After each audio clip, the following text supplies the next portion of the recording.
Hello, everyone, and welcome to WP Roundtable. My name is Jason Crawford, coming to you from Medellin, Colombia, and I'm really excited to have this guest on tonight. And that's it. Hey everybody, my name is Kyle. I'm coming from Jackson, Michigan today, and also quite excited to have a very special guest on the show today. A very important person in the WordPress community. First time getting to chat with our guest, and I've wanted to for a really long time. Surprised it took this long, 65 episodes, before we got around to getting him on the show. But it was worth the wait. We're going to make it worth the wait. We got a lot of questions, but before we do, Ryan, do you mind just introducing yourself? Yeah, not at all. It's okay that it took 65 episodes. I'm just really glad it didn't take 66, or I probably would have been pretty offended. But I am Ryan Sullivan. I run a company called WP Site Care, where we do support and site management for small, medium businesses, and it's a company I really love and enjoy. And other than that, I just like being a connector of people. I like, I really enjoy connecting people in the WordPress community and making introductions and that kind of thing, and find a lot of joy in that. So that is me. Thanks, Ryan. Awesome. So first off, before we dive into our questions, we want to cover our quick picks of the week real quick, just something we want to share with everybody that we think is worth checking out, that we've learned about recently. Jason, you want to share yours first? Sure, I'll share mine first. So my pick of the week, wait, let me come back to it, is there's an article on ninjaoutreach.com/traffic-generation-case-studies, and it's 126 traffic generating case studies. Now, I couldn't possibly read all of these, but some of them are pretty good, and if you're the kind of person who likes to sit down and read case studies, there's plenty of information there for you. So check it out. Awesome, awesome. So I guess I've been traveling over the weekend. I went to WordCamp and stuff like that, and I haven't been on top of news or new plugins or anything recently all too well. But I guess my quick pick of the week is I like to highlight some things that I just really enjoyed recently, and I've had some really, really great experiences in some of the WordPress community Slack channels. It's been really, really awesome. So channels like the events channel has been really, really amazing at getting access to people who can help make things happen for meetups and WordCamps and stuff. So anybody who's a meetup or WordCamp organizer and doesn't realize that there's people there willing to help, just sitting in that Slack channel who have answers, who can get things done, who are really, really useful, just take advantage of that. It's super cool. Ryan, do you have anything to share? Yeah, so I found, this isn't really WordPress related specifically, but kind of when I got started, well, I won't answer questions before they come up, but I read a blog post on the Baremetrics blog. Baremetrics, for those of you who don't know, is a SaaS company, and they give you a lot of statistics and reports around built around Stripe subscriptions. It's a pretty cool service, but they have a blog post on there called Maker to Manager. If you Google Maker to Manager, it shows up. It's the 9th listing, so you can find it there. But it talks about the founder, Josh Pigford. He was one of the founders of it, and he goes through this whole this whole timeline of when he started Baremetrics and kind of how his role has evolved in the company, from someone who is kind of buried in code every day to someone who is working on facilitating and making all of his coworkers and employees successful. And it just really resonated with me because I'm kind of in the same place. I started out, very much in the trenches when I started my company, and now I'm kind of in a place where every day it's not really about me. It's about what I can do to make to kind of facilitate the work of everybody around me. So it was something that I think I saw Scott. I just blanked on his last name, but Scott, who runs AppPresser, I saw him share it initially, and There you go. And and I found it there, and yeah, I just related with it, so it was a good find. Thanks for sharing that, Ryan. Yeah, we'll drop a link on the event and stuff. Yeah, I already did that. Oh, one more thing. Before we get started, Mark is busy trying to do, what is that, WordCamp? Milwaukee. Detroit, under the water. What is that? Yeah. Milwaukee? One of our co-hosts was unable to join us this evening because he is very busy putting together an amazing WordCamp that we hope anyone listening is able to attend out in Milwaukee. That'll be starting this Friday, concluding this coming Sunday, and I'm going to be there, speaking there and attending every day, and really look forward to it. So Mark's caught up in that, which unfortunately able to join us as a result. Okay. So we've got a lot of questions for Ryan. As always, we kind of like to start at the beginning with our guests, and we don't know a lot about you, Ryan. We did a bit of our research, and you've been around the community for a while, so I definitely know who you are. But I haven't heard too much about your background and what got you started in the WordPress community. So maybe you could take us back a little bit, and maybe back as far as you want to go. Your early career, what got you started, and what led you to where you are today. Right. So I've always been a tinkerer of, with a lot of different things. I got into technology super early. I was one of the first kids on the block with, dial-up internet, which was really sweet. And then it got to the point where me and my friends were, hacking BBSs and doing all this really cool, quote-unquote, what we thought was hacker stuff. But it was really early on in the internet, and always something that was really entertaining to me and something I really enjoyed working on. And so I always really enjoyed working with computers, but at the time, when I was 12, 13 years old, it was kind of like that's not really. Nobody had the mind shift yet. Which is kind of funny. People hadn't really shifted and thought this is what the future really is in a lot of circles. So I didn't pursue it super heavily until I got to college, and then in college I really started to work on things and had a lot of different.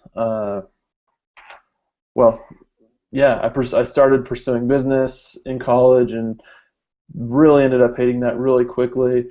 And after too long, after about a year and a half, maybe 2 years in college, I dropped out because by that point I was spending 4 or 5 hours a day in class and the other 19 or 20 hacking, just working on. I had really gotten into Linux and was really working on doing development and a lot of fun things, and the things that were a lot more fun to me, and had job offers from a few different companies, and ended up working.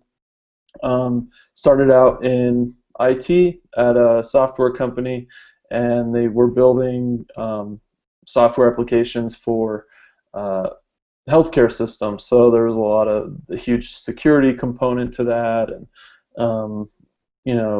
a lot of work with servers and all this kind of stuff. And I grew with the company. I was there for about 11 years, and by the time I left I was a senior systems administrator and database administrator, and to not make the story draw out too long, it became a very corporate job, and I didn't feel like there was a lot more room for growth for me. And at the time, I started to find, I had never really stepped away from open source. I had been working with a lot of different open source software. So I found WordPress and started building some websites with some friends and who needed little projects here and there. And the more I did that kind of as freelance, I realized I could charge people money for the things I was doing, and then after I realized I could charge money, I noticed this pattern of these people coming back over and over again. It was the same people. Oh, well, I need this thing changed, or I need that thing changed, and so this was probably about 2011, 2012. I had the idea of, hey, well, if I'm doing work for the same people and over and over again, maybe that's a business model, right? Maybe some kind of recurring retainer type agreement is a good move. So then I started offering that, and I did that independently for about a year, and started, I'd pulled in enough clients that I was comfortable leaving the old 9 to 5, as they say, and kind of set out on my own, and things have been really good ever since. So yeah, I mean, I think the progression toward being, working in a a business that's kind of based around open source software is kind of a natural progression for me, just because I've always been really into technology and the web, and it yeah, I mean, I like where I've ended up, so it's a good thing. Someone is asking, one of our viewers are asking if you still use Linux as your go-to desktop computer. I don't. I switched to a Mac about 2.5 years ago, mainly because I got to the point where I felt like I was too old to try and keep up with. I was just tired of updating drivers and all that kind of stuff manually all the time. So I don't anymore. I guess you could say I wussed out, but yeah, in my college years, I would rotate different distros every 6 months. I mean, I was just always wanting to try something else, modding my own kernels, all sorts of geeky stuff, just because I could. But now I want something that, quote unquote, just works, as they say. So. Wow. Yeah, that's what they say. Okay, so you started doing some client work after you left the kind of corporate IT environment, and that's kind of a big switch. That must have been pretty different to go after 11 years of doing that to just kind of being a solo and providing totally different services, totally different environment, totally different customers. What was that like? What was the rest of your life like, and how did that affect everything? Yeah, so ultimately it got to the point where I was so busy with both things I was doing that I had to choose one or the other. I just knew that there was no possible way I was going to be able to keep up with both for the long term. I knew that at a certain point, one or the other was going to start suffering, and I enjoyed the freelance stuff I was doing a whole lot more because I felt like, I felt like there was a lot more opportunity for new things. There wasn't a lot of that where I was, and the bureaucratic stuff gets pretty exhausting. Like, you have an idea, and it takes, it goes from idea to implementation stage in a year and a half, and that was just like, I just didn't want to put up with that anymore. So, as an entrepreneur or a freelancer, if you have an idea, you can let it simmer for a day or two and then execute on it right away. And that was a lot more the speed I wanted to go, as opposed to. So yeah, I mean, it was a huge change because, like you said, it's definitely a different pace, but it's a pace I enjoy a lot more, and I feel a lot more in control, I guess, which is kind of a funny thing. I think a common misconception with freelance or owning a small business, whatever the case may be, is that people say, oh, well, you don't have job security now. What's that like? And for me, it's the exact opposite. I feel I feel the exact reverse. It's a lot easier for me because I know I kind of know what's coming next. I don't have the possibility of being fired tomorrow unless I choose to do that, which I'm probably not going to do.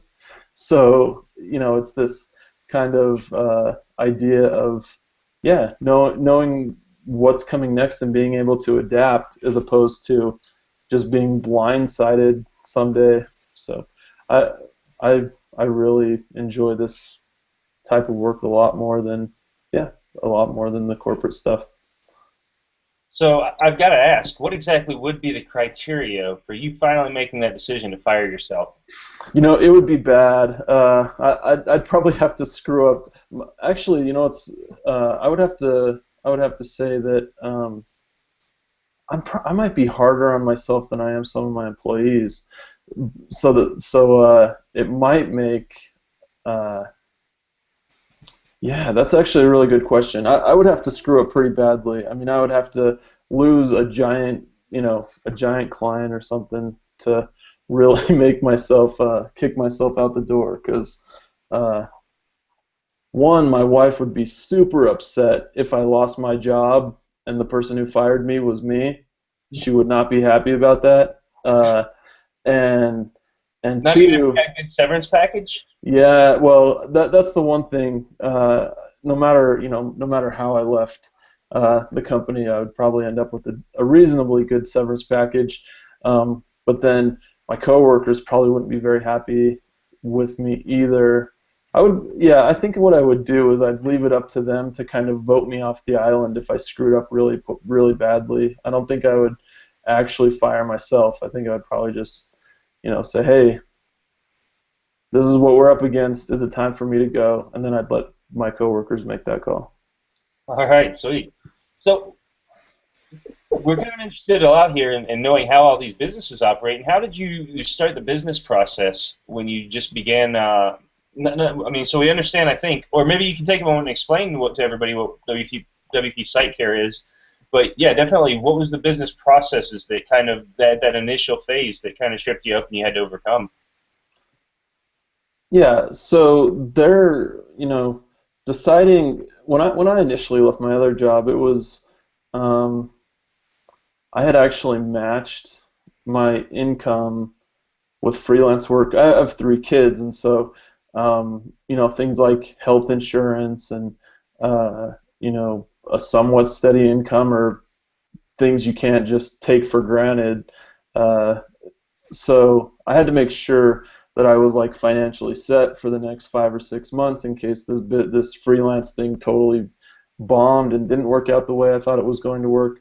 So I had to kind of put things in place that way, and I did have this idea of recurring, but I didn't know when I first started out it was going to be me. But then I found out, after 6 months of working on the business full time, that it just wasn't a reality for me to manage all of these processes. So, we have a whole bunch of different clients. When I started out, most of them were bloggers in different niches. Personal branding, food bloggers, fitness bloggers. That was kind of where I did a lot of work. Authors were pretty common, but it was primarily with blogs, and so the reality of managing updates for all of these different sites and managing all the email coming in from these different clients and making the changes they wanted made on a day-to-day basis. I went from a full-time job and full-time freelance to basically 80 to 100 hours a week of freelance, and that's not sustainable either. So then it was like, oh, well, I guess I'm at a point where I start hiring people, even though that wasn't necessarily part of the initial plan. But that's been my biggest challenge. Really, has been hiring people and kind of letting go of stuff that I really, has been important to me. Like letting go is probably the biggest challenge I have in general. I hear that a lot. But what's the breakdown like now of the company, if you don't mind going into that? Yeah, so we have 8 employees now. So we have my first hire, Heather. She's our project manager. She's amazing. We hired her. She was the first person I hired. and I hired her 2 years ago next month. So she's coming up on 2 years, and then Matt is a developer, and we have since then we've hired our lead developer Rob, our creative director Clay, Andrea. Matt and Andrea both are front-end developers and do support for us. And Mihai, we hired he's our migration specialist. So pretty much all technical folks except for Heather. But in that initial phase, when I was just being overwhelmed and overloaded with email and all that kind of stuff, communication was where the biggest breakdown was happening, and that's where she was the biggest asset. And now, she's been awesome ever since, and working with all of our clients. So Ryan, tell us about a little bit. We're talking about your business, but we haven't described too much about WP Site Care itself and what you offer. So maybe you could kind of describe like the perfect customer for WP Site Care and what you offer for them. Sure. So we've evolved with this a little bit. Initially our clients were all, like I said, we're kind of more bloggers and that kind of thing. We still have a lot of blogging clients, but our most common customer has evolved to be more of like the small medium business client who doesn't necessarily have budget to have a full-time development staff, but does have an active website that they introduce marketing initiatives and these types of things. And so that's kind of become our ideal client, is companies that aren't quite big enough to start bringing on their own development team, but who still have plenty of technical needs related to their website. And it's kind of a nice client for us for a couple of different reasons. One, they generally have, they understand that it takes some budget to implement things on the web, but a bigger thing is that's kind of where we can help the most too. Our staff is kind of set up in a way that we have a good blend of designers and developers and project managers and account managers to really actually change things for small businesses, and not just kind of be not be TaskRabbit or Fiverr or Elance or anything like that. We actually provide some consultation and actually help them meet goals. So that's where I think we kind of are maybe a little bit different than what some of those other services that you see in that regard. I think I came across an article of yours saying we love the $500 website. Client, I think. The client? Oh, so yeah. Would you give us just a quick rundown of the basics on that, and then people can go read the whole article if they want to? Yeah. So the whole idea there is we've seen. Well, I wrote that probably about a year ago. But the whole idea behind that is we've seen a lot of clients or agencies or providers. If somebody comes in and they say, "Oh, we have a budget of $500," or "We have a budget of $1,000," that's where the conversation stops. And I really don't like that approach, because the agency or the developer, whoever they are, they just say, "Oh, well, you don't have enough budget to work with me," and that's the end of the conversation. I would much rather start a conversation with that person, figure out what their budget constraints are, and then figure out something workable, even if it's not a full custom whatever our preference would be. If we can figure out something to kind of help get them started, that starts a long-term relationship. So so maybe they only have $500 or $1,000 today, but that doesn't mean that in 3 months or 6 months that's still going to be the case. If we help them launch something successful at the beginning, they could be a great long-term partner for us, and they're going to remember that when everybody else turned them away, WP Site Care was the company that came in and was willing to put something together to help them out. But I have some blogging clients now that I started with literally 3 years ago who were paying me $29 a month for little things, but it's because it's all they had, and now they're bringing in 3 million unique visitors a month and generating, however, they're creating generational money for their families, but they're still clients and are still, now they're paying us a whole lot more than that because we started a relationship. It wasn't just about the number of dollars they had available in a given month.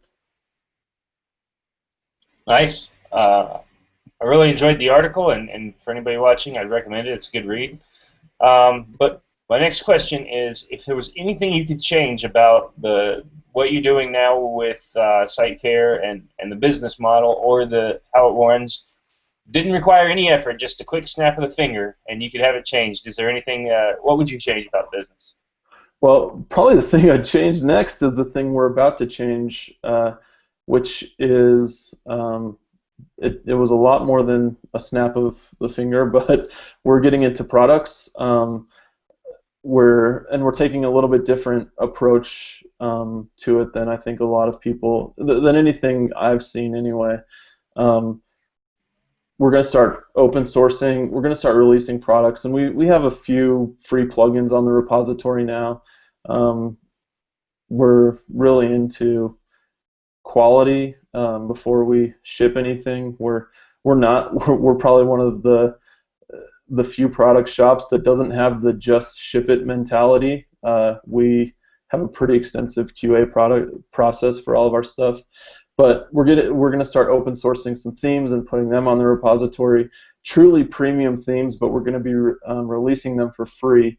And the reason we're going to be doing that is because, one, it provides a great alternative product for people who don't have a lot of budget, but two, it creates a services opportunity for us, for clients who need help with customizing or setup or all that kind of thing.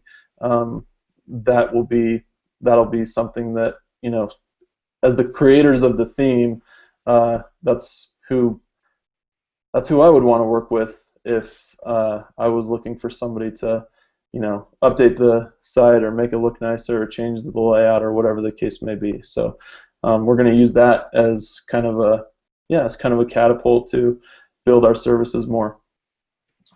Yeah, I think that's interesting. And a lot of things that when I run across people who are trying to build their own sites, or people who are new to WordPress don't understand is it can be a lot cheaper and easier just to go have the guy who built the theme come in than to try to tear it apart and learn it yourself sometimes.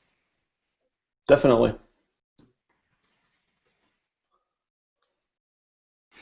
So another thing that I was kind of curious about, hoping that we could chat with for a little bit, is this amazing conference that I've heard so much about that you guys put on recently called LoopConf. Could you give us, for those who don't know, just a rundown of what this conference is, who's it for, and then we've got some questions about it. Cool. Yeah. So last May we held LoopConf, and it was built specifically for WordPress developers. We saw kind of a niche opportunity for developers who work primarily with WordPress to come together and learn from each other. So anyway, we had it in Las Vegas last year, and for a first-year event that was pushing the boundaries in a lot of different areas, I feel like it was an awesome success. We had amazing support from sponsors and a lot of people in the community, and so many speakers were eager to come and participate, and people that, were just having them all together in one place was a real treat for a lot of people. So we're going to be doing it again next year. We're already planning for it, and figuring out a lot of the logistics of when and where and how all that comes together, and but yeah, it's a WordPress conference for developers who really want to kind of push the limits of WordPress, and who have already pushed the limits of WordPress in a lot of ways, and who can kind of teach other people from those experiences, what they've done and how they can what they've done already and what they learned from doing kind of crazy stuff with WordPress. It sounds amazing, and when I first read about it, heard about it, and everything I've heard since, it seems like from my perspective, why hasn't this existed already? It seems like just awesome. There's such a need for developers to grow and come together and push the limits with WordPress, and that's doing so much for our industry. And so LoopConf seems to be like an amazing fit, and I heard such great feedback from everyone who attended, for what it's worth. Nice. Even some of my clients were present there with their technology departments and had great experiences. So I'm curious. We definitely want to know about next year. Like what kind of things are you planning? Are you doing a lot similarly, same location, time frame, and what kind of changes do you plan on making? Based on lessons or just opportunities to improve? Yeah, so I learned a lot. I went into it a little bit blind. I don't want to say completely blind, but it was a lot more involved and a lot more difficult than I thought it was going to be, by a lot. But I was really, like I said, I couldn't have been happier with how things turned out. Based on feedback, we're definitely going to be making some changes, and all for the better. We're planning longer workshop days. People really wanted to get down and dirty. Last year our sessions were about 2 hours. They want full day sessions, and we're going to deliver that on some specific topics that people really want to get into. We're not going to have it at the same location. It will be in a different location. The thing that's kind of up in the air more than anything right now is what WordCamp US is going to do, because their timeline has kind of totally flipped things upside down, and nobody really knows when that's happening. And the last thing we want is to schedule LoopConf and then have WordCamp US be the same weekend or the weekend before or something like that. So we're at the mercy of that a little bit. Not that it couldn't happen close to the same time, but we'd like to give people who want to attend both enough breathing room in between to make that work. And now that looks like it's going to be probably early next year, we need to, we have to accommodate for that. So, and then the other things, I mean, there are some logistical things that we want to do better. I mean, little dumb things like food was average, I would say. Swag was better than average, but we want it to be better. And then some, I mean, nitpicky things, but things that we can do better. And then the session format might be a little bit different. Last year we did 25-minute. We had 25-minute sessions. Some people loved the 25-minute sessions, and some people, because what our thought was with the 25-minute sessions is it kind of forces the presenter to choose what they deemed as the best parts and go with that, or what was most important and go with that. And so we kind of liked that aspect of it. But we had a lot of people say they wish they could have listened to certain people longer, so we might make some adjustments with the session format as well. But we haven't decided that, for sure. But yeah, I mean, mainly minor stuff. There are a lot of different ways we can make it better, and we're gonna try and tackle all of them. You think same location? It's not going to be in the same place. It's not going to be in Las Vegas at all. So we're looking at a few other cities. Would love to. Well, I'll tell you. So I live in Salt Lake City. Park City isn't far from here. Park City is it's where they have the Sundance Film Festival. It's kind of up in the mountains, kind of a cool area. That's one location we're considering.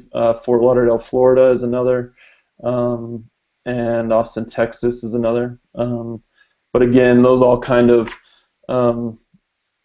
we have venues at all of those places that we've scouted out and think would be good for the type of vibe we want to have.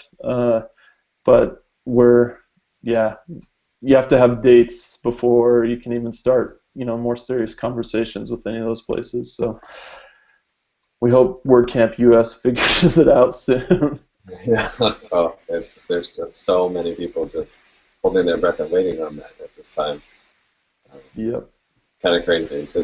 The whole WordCamp scene, at least in the U.S., has been rocked a bit this year with that, and especially with it taking so long to come together. Right. But it sounds like such an amazing event, and I certainly hope that I can make it to LoopConf next year. You had kind of an just unbelievable lineup of speakers this year, like really the who's who of the development scene in WordPress. And I got to tune into some of the videos that were just fantastic. Some of the really, really top-notch presentations. I was really impressed. A couple of them really stood out to me as like very, very worth the opportunity to attend.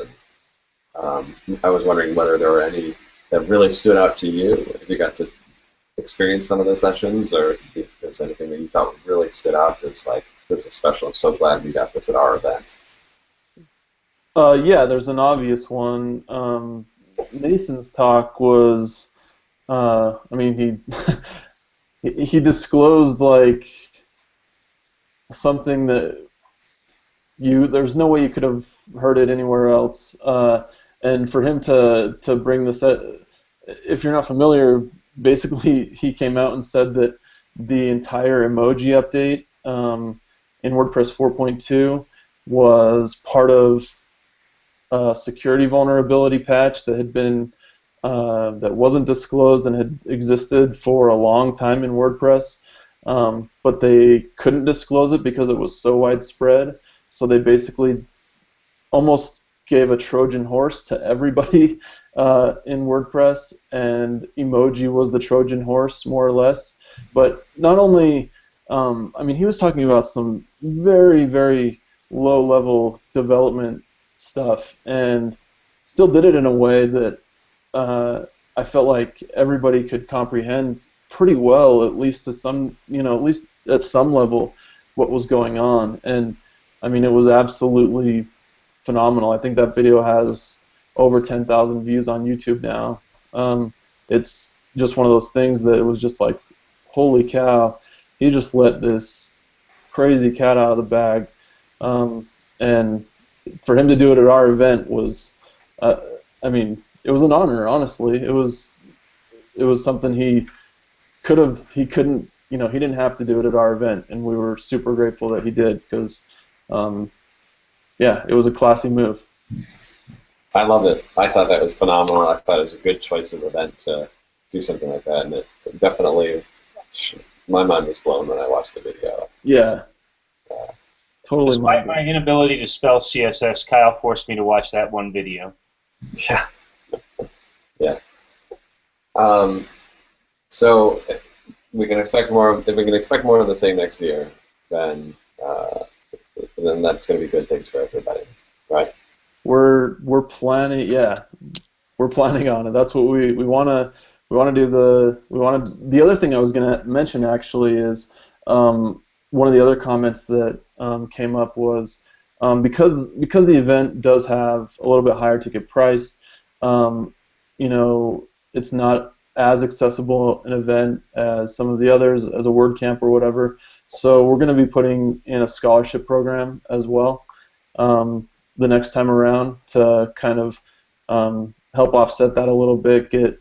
I saw CSS Conf do it and was really impressed by how they did it.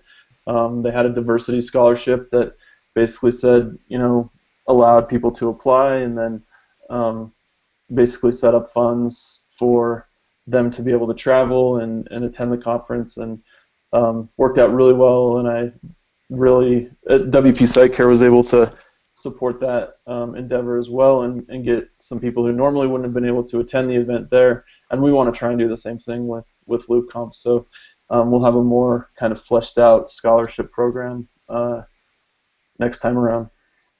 That sounds amazing. So, all right. So we've got most of our time gone by here, and talked about WP Site Care and about LoopConf. There's a couple other kind of little topics we just wanted to talk about. They're a little more general. I want to talk about WordPress a little bit. You're heavily involved in the WordPress community, and I want to just hear you kind of speculate on your crystal ball. Where are things going for service providers using WordPress, developers using WordPress, the product space in WordPress? WordPress is a CMS and as an app platform, things like that. When you look in your crystal ball, based on all the experience and involvement you've had, which is quite a bit, what kind of things do you see? I read that question, and I feel like in a lot of ways it's almost a little bit more up in the air than it has been for a long time. There is, service providers, I think,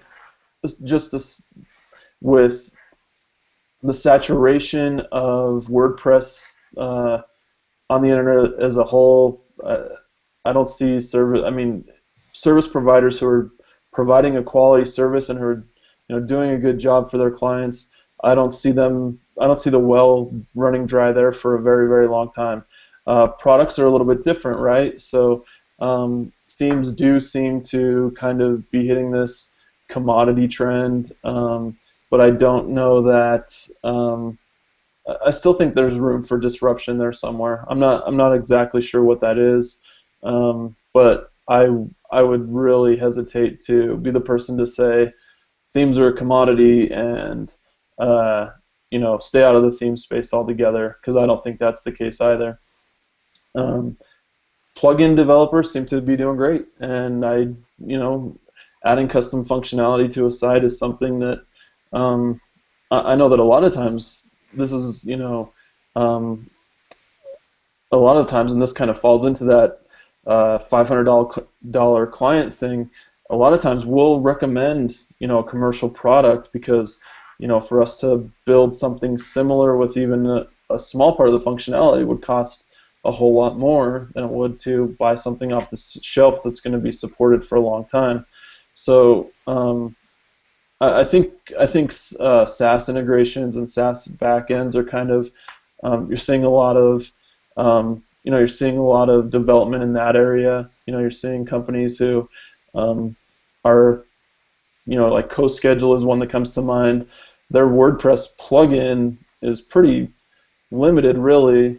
The biggest 90% of their software sits on servers that they control, and that's where their app resides. And I think we'll be seeing a lot more of that type of thing, especially with things like WordPress REST API, if that gets into core and that kind of thing. So there's that, and then WordPress as a whole. Obviously there's a lot of stuff going around with the community seems to be up in arms about something new every week, and I think that I don't know. I think after a while, people are going to kind of start to tune it out. I know that, like, when I go to my local meetup and when I talk to people in the local community and people I meet at WordCamp and all that type of stuff, I don't have any qualms about the community. Everybody is so good at helping each other out and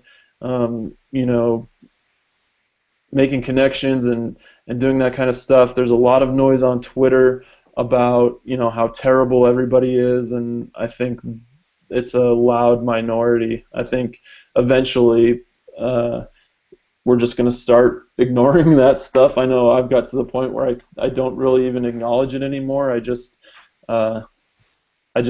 my work is what makes me happy, and working with other people is what makes me happy, and so I don't feel a real need to scream and shout from social media. And I think that's going to be, I think there's still going to be a lot of people yelling and screaming, but I think they're going to start to be fewer and fewer. At least I think that's, I hope that's the trend anyway.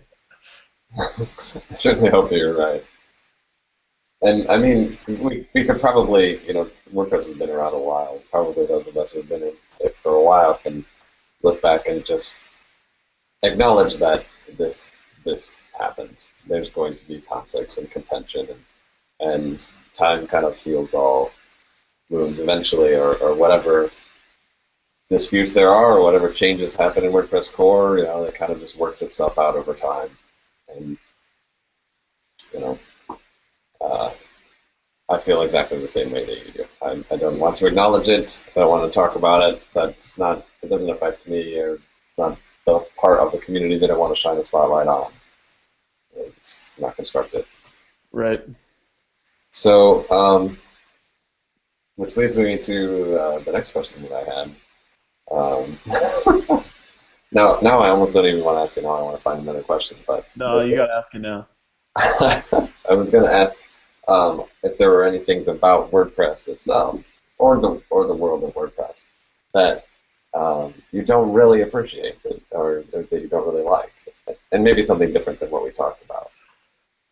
Yeah, I mean, I think discourse is probably the thing that is, I would say, is the most frustrating, mainly because we should all be adults, and disagreeing should be okay, but for some reason it's not a lot of the time. And whether that's happening on track in WordPress core, or whether that's happening on Twitter, or whether that's happening in the comments of a blog, I think there is, I think everybody would do well to take a step back and take a breath before they, before they become critical or decide to be offended, and try and really appreciate, or not appreciate, that's not the right word, but really understand what the other person was trying to say, and maybe give them the benefit of the doubt if it's in an iffy range. That would go a long way, and we have a long way to go before we can get to that point. We have a lot of back and forth that gets pretty exhausting. I hear you. So is there anything about the software itself that you would ever change if you could? Just if you could. Yeah, plenty of things. This is kind of an interesting thing. I was actually looking at the BuzzFeed editor, of all things, that they have their own editor where you can write and contribute content, and it's what I know people are pretty much ready to let post formats die, but I think that editor is actually what it would look like if post formats were mature. So I like the idea and the concept of being able to say, this is the type of content I'm going to publish, and having the editor adapt to what that is. I don't think that's, all that is now, all post formats are now in WordPress is a unique set of styles, but I think if the editor were to adapt to say, okay, so right now I want to publish a video, and having the editor actually adapt to that experience, I think that makes a lot of sense, and that would be really cool. Or I just want to upload a picture like Instagram, being able to do that from a mobile app, and have the experience adapt to the type of media or content that you're publishing. That would be something that I think could be used a lot, and would be pretty cool. I never even thought about that, but you bring up some really good points there. I'd like to see that happen, or some, maybe a theme or something that includes that side of functionality. That'd be really cool. But I want to take you away from WordPress for a minute. We want to find out what kind of hobbies you've got. What do you like to do in your spare time? I play a lot of golf, not as much as I like to running a business, but I love to play golf. I like to, well, I'm a techno junkie all the time. I always love messing with new gadgets and all that kind of stuff. And then I'm a big Utah Jazz fan. We don't have a lot of pro sports here, but we have our Jazz, and man, I love going to games and uh, cheering for my team. So those are golf, jazz. My family's cool too. I guess I should mention them. I like spending time with my boys. I have three boys, and uh, yeah, just anything with them too. Well, how old are your boys, if you don't mind asking? 8, 6, and 3. All right. So yeah, as a Aw. guy running a business, I have probably the most amazing wife on the planet. She she takes great care of them. So And if the world turned out So, perfectly, oh, go ahead, Kyle. oh, no, you finish your question. Okay, if everything in your future turned out perfectly, where would you see yourself in 20 years? in 20 years, you know, I'll be totally honest. I really enjoy what I do right now, but and not but I really enjoy what I do right now. I wouldn't be mad if I was doing the same thing 3 days a week instead of 5 or 6 or 7. But yeah, in 20 years, I think hopefully all my kids are graduated and married and out of my house, and that would be a good thing. And spending a good amount of time traveling with Jackie, that would be a pretty ideal scenario for 20 years from now. So, coming back to now, if you were not running WP Site Care, what would you be doing? Playing a lot of golf. I could make that into a hobby pretty easily. A hobby that I did all the time pretty easily. If you're talking what I would be doing to um, to support my family, it would have to. I don't really see myself doing anything outside of working on the web, whatever that is. So, um, I mean, something on the internet. Like I said, like my thing says, I do things on the internet. I would, regardless of whether or not I was working at WP Site Care, I'd be doing things on the internet. Awesome. That's great. You're doing great things on the internet, that's what I would say. Um, so, we've got some kind of wrap-up questions because we're just about at that hour, and it's flown by. But looking ahead at your schedule, you're organizing another LoopConf next year.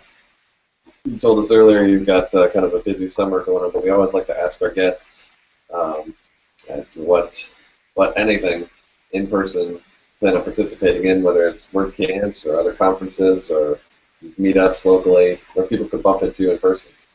Yeah, we have two meetups here in Utah. We have one in Draper, which is like 25 minutes from me, and then we have one in Orem, which is only like maybe 10 minutes from me. Both pretty close. And they're on they're on the first and third Wednesdays. So somewhat frequently we get to go to meet up twice a month.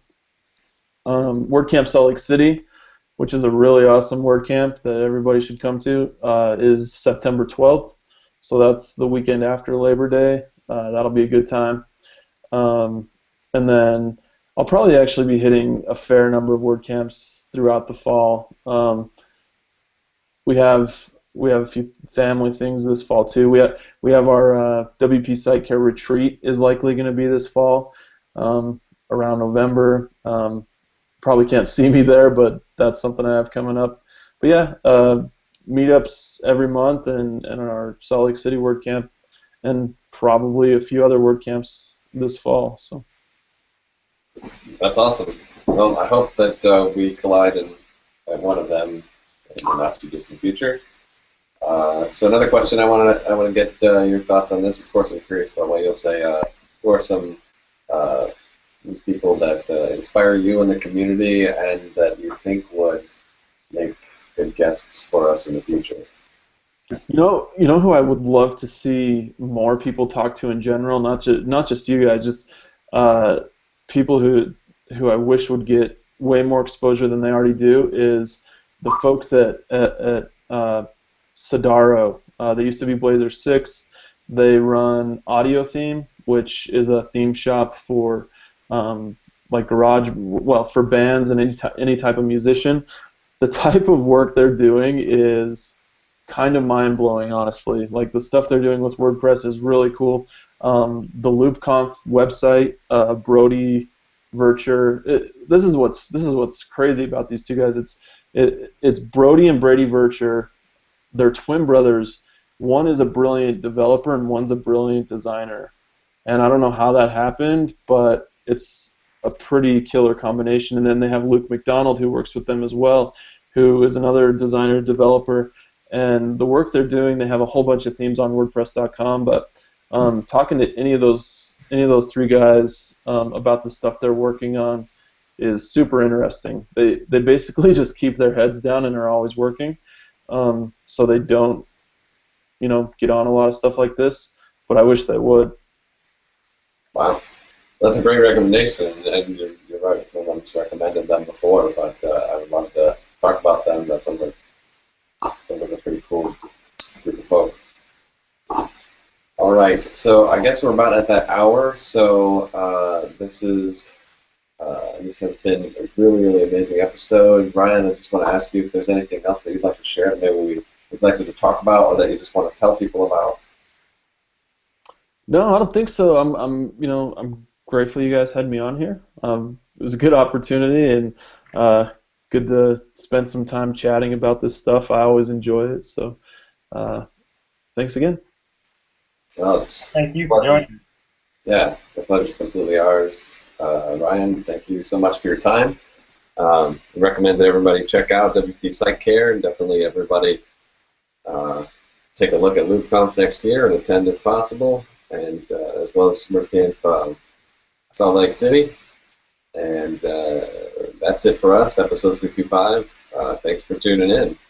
All right, thanks, guys. Thanks.